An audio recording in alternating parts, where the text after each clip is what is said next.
Welcome to new episodes of Marketing Funnels with Nipun Syal. So today we have with us Russell. So this guy you will see always in a different clothes, vibrant energy, and you've seen lots of events. Hi Russell, welcome to our show. I'm glad to be here. So Russell, first, before asking any technical questions or other, you have such a nice tattoos. So how you come into the tattoos? Like, what is there any meaning with every tattoos? What exactly it is? Well, you see the Star of David. You know, it's Yeah. I'm a Jewish rabbi, so it's you just if I would be Christian, it would be the cross. So I have a Star of David. I do have some writing. So in Hebrew, there's 72 names for God. One of the names for God is love, and this one is love, and this one is infinite knowledge. So being wise. So that's the history behind my tattoos. But such a nice question, caught me off guard. Good job. So the infinite knowledge, we come into the infinite knowledge. So like learning is never ending process, still the knowledge is. So you have seen you in lots of events. You met me at Costa Rica, then you are at Dallas event. And I have seen you on the stages also, like recently at last week at Dallas. So if you want to tell our viewers what are the key benefits of attending an event? The key benefits of attending an event, actually, that's what my bread and butter is. I'm in the business of relationships. And, like meeting people like you, but not the professional you, the person behind it, and a lot of times the only way to do it is by being surrounded by people in like going out to lunches, dinners, talking about families, and once that relationship is built, which has nothing to do with business, it has to do just two people liking one another, then there's all kinds of ideas like, oh, I have this thing, let's do business together. But you only want to do business with people that you like, and attending those events is how you meet you know best of the best at whatever they do. I mean, those are the people who speak on stage. So in general, I like to challenge myself. So if I'm at whatever level I'm in, I want to find the best of the best in whatever I'm learning, and surround myself around that person. And there's no better way than to go to conference, see that person speak on stage, and then try to be in the same room with them later on, and have a personal conversation. Amazing.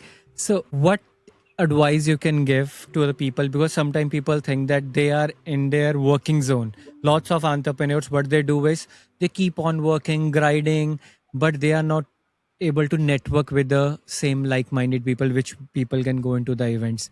So, what advice you can give the people who are watching us right now, who never goes to any event? They think that okay, they need to first build something. If you're working hard, you're doing something wrong. Stop working hard, start working smart. About 10% of the things you do will do 90% of the income of the effect. So your job is actually to say no to 8 out of 10 things, and triple, quadruple on one thing that's making you money and moves the needle. So don't work hard, work smart, identify what moves the needle, and triple down on that. And your job as the CEO or the owner of the company is actually to say no to most of the things. That is very valuable advice. So, like, we'll elaborate more. So, lots of time right now, AI is in the era. We have a very shiny syndrome. Sometimes people see, hey, open claw. Now I need to do open claw. Sometimes they see, okay, Claude code. Sometimes they see, okay, now Lovable is there. Now, like, avatar part. So, what's your take on this? Like, what about the shiny syndrome of AI? And I see you So are wearing AI glasses. So it is recording, and I am a AI guy. Still, we are I talking. actually should be Yeah. recording. Um, Yeah. the first thing, it's like an Alcohol Anonymous. First step is No. admit that we have a problem. We all have a problem, which is crazy FOMO. We know AI is changing things, and some of us are old enough to been through that .com and so on. So we don't want to miss it out. but it is a little bit of overwhelming. AI this, AI that, AI that. So my thing is, don't concentrate on AI, but concentrate on solving some kind of problem and how AI makes this thing easier or better. For example, the in my opinion, one of the most useful AIs right now is AI voice. It's not the sexiest one. It's not the one that does your social media and news and all that, but it simply picks up the phone for small business, pre-qualifies the customer, books the customer, and it works 24 hours a day, 7 days a week. So the low-hanging fruit is finding something that we humans do and we're fault, and replace it with AI that does it better. So, and then also, I'm lucky enough to be surrounded by you guys, super successful techies. You mentioned the Claude, the Lovable. And again, my whole thing is, don't get deep into trenches of any of those things, because you can really, like, as you know, any one of our colleagues gets into Lovable. Next thing you know, 5 days, 60 hours later, no sleep, we go all in. But find out what does this thing do in general. So Lovable is a solution to, creating programming things by just talking to it. So if you want to do it, that's the solution. The claw, it automates, and it's a whole explanation. There's a central system and this thing does it on its own. People install it on its own computer. I heard some horror stories, which, by the way, I don't even fully know the technology, but I already know the problems. Somebody connected claw, next thing you know, they wake up, this used up like $5,000 in credits. So you have to isolate this. So, anyways, so what I'm trying to say, let somebody make those mistakes. Let somebody wake up next morning with a $10,000 mistakes, figure out of what not to do, and then and what this thing generally does, and then go into it. Otherwise, it's so crazy. I mean, we can get into any new thing that's coming out almost every day now.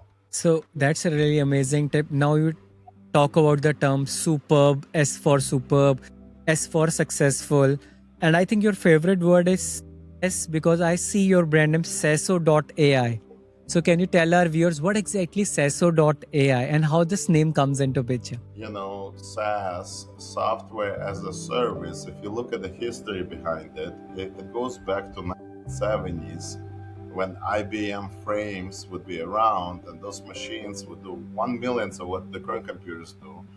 But scientists, it would be really expensive. So scientists of different groups, they would spend like an hour to outsource access to this, IBM mainstream. Then sales became like the main SaaS, where essentially instead of buying software installing on your computer, you can just pay a monthly fee.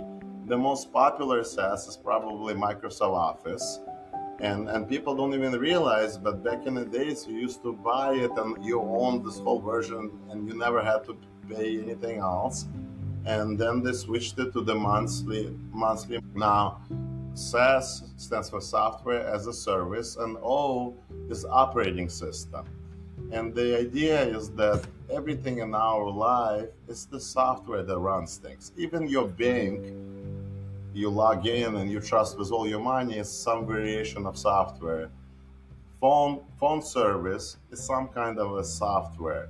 So now you can take different softwares, white label them, which is essentially uses other people's licensing and technology properly by paying them. You can put your logo, your brand on it, and sell as yours. And that creates an amazing opportunity that used to not exist. And at the same time, this whole white labeling thing is happening, AI thing is happening. And if you can marry those two together, the possibilities are infinite. And actually, I just found out this is one guy who spent $20,000, and he created the first $1 billion solopreneur company. It was him, and he like hired his brother. And I looked up this company, and all it is It's a white label of weight loss. It's a like the weight loss medication. That's white label. Then he used AI to analyze the patterns and so on, and just spend a lot of money on advertising. And he didn't need to have your usual HR department, operation department, this. So if you have a great idea nowadays, you can white label it if that lets you an AI, and literally somebody already built $1 billion company. I want to be the next one. That's really inspiring. So here the key point over here is, okay, the product, somebody is working on a product, so the product is good. But to market that product, now it's come to the marketing and sales part. So what things you see while taking some software as a white label, so that okay, this has a potential, and what are your strategy to sell it? So my strategy is not to have like this unique idea one of I want a model of the people who are already doing it. And a lot of the successful ones, they're not like, so for example, Ryan Reynolds, who is an actor, he created Mint Mobile. All it is a white label version of a phone service. I believe the back end is actually Sprint and T-Mobile. He buys it in bulk. But he's a successful entrepreneur, so he takes idea of a phone service and he goes, you know what? I'm an actor. I can do my own, advertising. So he, boom, white label it. And then if you can literally sell whatever you white label it, be about it. A lot of times us marketers and advertisers, we are a lot better at selling the thing than the actual creator of the product. And the white label lets you just essentially choose a product or service you really love and sell it as your own, and that's where the creativity becomes. I mean, what's Mint Mobile? Is the phone service have mint taste to it? No, it's just a unique way, and he's an actor, and boom. But the whole white label, and then you take AI and all the, it knows what people are searching for, and it's essentially almost like shooting something. You aim this a line, and you already, before you even start advertising, you already know that it's going to succeed. And so that's about the actors part. So I'm coming to now actors. You live in LA, you are surrounded with actors. So do you think that hiring an actor or a celebrity is a good call, or the same budget you can put it on performance ads or other stuff? Which one is a good call? As a people who are starting up, they have a good budget, but they are not at $1 million. I mean, let's call it. Hiring celebrity is not something you usually start off. If that's your plan, you better have really good money and a good plan and test the product. But usually, what you want to do is proof of concept. Can a regular person or AI sell to a person who's looking for a product without you being famous? Can just the regular ad sell? Can you solve a problem? Which is in this example, somebody's like a Mint Mobile is they're looking for a phone service.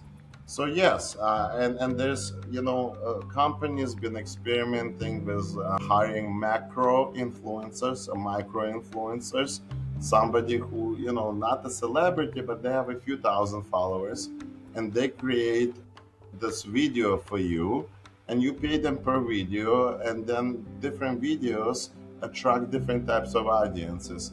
And then you can also go to YouTube. So that's what the whole thing is. Once you white label something, it's a mindset. You have to believe that it's your product, and nobody has to give you permission how to promote your product. If you can get TikTok ads working, great. If you can do Facebook, Instagram, great. If you can do YouTube ads, great. And you actually, when we digital guys do digital marketing, we don't throw money out there. We put the tracking, we measure results. If something is working, we can double, triple, quadruple. And it's kind of amazing where you're testing different things, and you go from like finding something that works and taking it from $10 to spending $10,000, but you don't spend 10,000 unless you're making 50 or so on. So essentially, that's the first thing I was talking about. With digital advertising, once you have something that's winning, triple, quadruple down and make the most money. Right. And here, there is one more call, which is one thing is white label and one thing is affiliate. In the white label, for the viewers who are very new to this and the viewers who already know about this, so white label is we take a product of someone and white label it. The affiliate part is we are recommending some product and we are getting affiliate out of it. And you are good in both. So you're getting, if we talk about a software, GoHighLevel, you're getting good affiliate from them. So which one is your sweet spot? Like, as you wanted something to be white label or you want some affiliate, and what are the pros and cons at your end?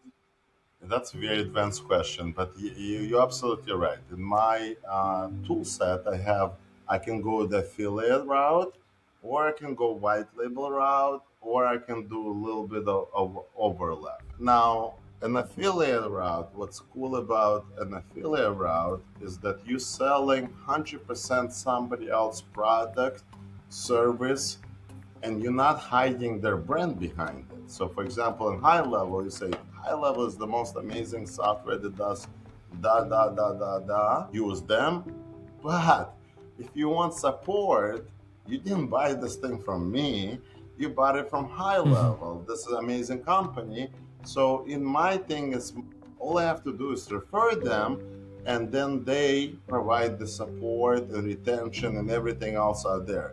So my whole thing is to choose somebody who's amazing at providing support and refer them. White label, you imply that this is your company and your service and your brand. So usually the white label is two parts. You're still gonna refer them as you do now, but now you need to find another company usually who will provide service on your behalf because you don't want to do it yourself, Yeah. and also white label it. So it's the analogy is like real estate. People think that real estate is passive income. It's passive when you own two things: when you own the actual real estate, and when you own the actual property management company. So between those two, then everything is passive. So same thing with the software. If you white label, then you're responsible to either do in-house support, right? You can make more money, but you're responsible for support. Or I know that there's specialty companies who do white label support, like Dakota Roof. Shout out to you guys. They're amazing. So if you're a SaaS company owner, there's a special agencies that will pick up the phone on your behalf and answer the questions, and the customer doesn't even know that they're speaking to somebody outside. So I actually like to do both. I like to do affiliate where I'm sending it to just certain company. But if I white label and I provided my little benefits or whatever, I like to use that, but I never provide white label service behind. There's an actual company that does white label support. So there's room for either one or another, or sometimes you can do both. And what advice you give if somebody wants to start their journey as an affiliate in GoHighLevel? Don't sell too many everything. The high level is essentially the most amazing Swiss Army software knife that does everything, everything, everything, everything. The more you're gonna talk about it does this and that, and literally, if you hear yourself use "and," you already lost it. Use like one chapter, like for example, use the signature version and just talk about this. It does e-signature and this and just one feature and all the sub features, like that. But if you start talking about more than one feature or whatever, that usually loses people. Oversimplify. Nobody wants to know the techie stuff, but you can say, look, I spent hundreds of hours customizing this tech, and now I just made it easy. Here's your one link download. So speak to your audience, which are not techie people. They're the plumbers, the electricians, they're regular guys who are trying to solve, get more customers. They're not trying to get a marketing degree. Just keep it simple, stupid. That's my advice. Okay, thank you so much for joining at our podcast. You give lots of insight, and people wants to reach you out. Which is the best way they can reach you out? I will put that in the description. Well, they need to reach out to you and ask for an affiliate link. So this way, when people are reaching out to me, you're getting paid. And that's what I teach, by the way. That's the connection. So, I will put my affiliate links of your in the description. But how exactly, if they want to reach you out directly for some stuff like you have Sasso.ai and other stuff, how they can reach you out? Which is the best social media platform or an email? Sure. Referrals.love, that's a site that I'm building right now that will help other people refer. Also, you can find me on Instagram, Russell, Russell Rabichev, Rabichev. I'm actually, you asked me how to reach me. Please don't reach me. I'm going to spend the whole lifetime hiding behind brands and being passive, So that's another thing that I want to teach. You can make a lot of money without even talking to people. No offense. I love talking to you all, but you slow me down from my MRR. And I build passive income. So to answer your question, don't reach me. Use one of the Nipun links to sell one of the services or whatever to make extra money. I'm just here to teach people the things I failed on, and if that's interesting to you, other than that, when you see me at one of the conferences, I am a hugger. Amazing. Thank you so much for joining up. It was a lovely conversation. God bless. Thank you. Thank you so God much. bless. Thank you. God Amen. bless. Thank you. Thank you.